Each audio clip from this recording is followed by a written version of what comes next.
بعدي متذكر همساتك من أيام غورا وينا بعد رنة حكياتك بلون القمر مجدولي. بعدي متذكر همساتك من أيام الطفولة بعد رنة حكياتك. څوک څه کوي څنګه کوي ولې کوي د دې ټولو خبرو څخه خپل ځان لرې واوسوه نو ډېر به په خوشحالۍ کې خپل ژوند الزمان ودعنا الليل ضحكاتك واستقبلناها الأحزان صوت الذكرى عم بينادي وينك يا قمر الزمان. والورد که دې چیرې په خپل ژوند کې د بد حال سره مخامخ سې نو خاموشه اوسېږه خپله بدحالي چاته مه ښکاره کوه کني د دنیا خلک به ستا څه تماشه جوړوي.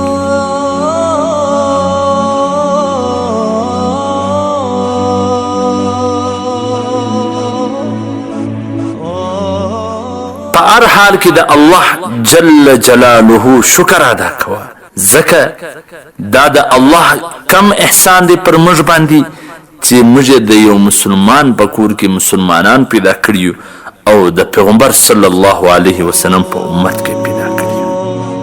سافرت بكير عالسما بعيدي شو هالكون صغير هالدنيا کم څوک چې غلطي نه کوي هغه خو فرشتي دي کم څوک چې غلطي وکي بیا پر غلطي باندې ولاړي دلایل پر وایي دا خو شیطان دي کم څوک چې غلطي وکړي بیا توبه باسي دا توا انسان. فضيت لما انا ودعتك وانتهى بلحظة الاوان والورد والبيلسان والوفاء عم بذكر ما خپل ځان او خپل اوقات ډېر د نږدې سره ولیدله نو دا را معلومه سوله چې زه په ساه اخیستلو کې هم د رب العزت محتاج یم.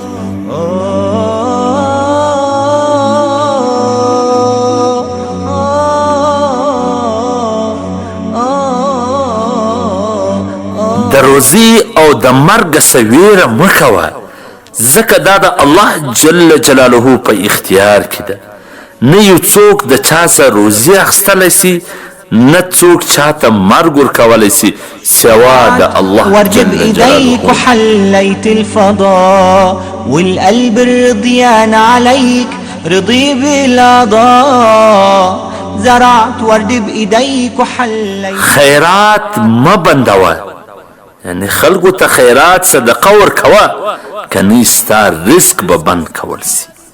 ارشاد نبوي صلى الله عليه وسلم. لما كان والورد والبيلسان والوفا وكل الحنان عم بذكر ايام الماضي عم بذكر محبت او دوستی دا دواړه شان د هر طوفان مقابله کولی سي مګر یو داسې شی دی چې هغه بیا محبت او دوستی ټوټې کوي هغه من غلط ايام الطفولة بعد رنة حكياتك بلون القمر مجدولي. بعدي متذكر همساتك من أيام الطفولة. کم څوک چې د عقل شایست لري هغه بیا د بدن شایست نه ښکاره کوي نو کم کسان چې د بدن شایست ښکاره کوي هغه خلک بیا د عقل څخه مفلسه دي.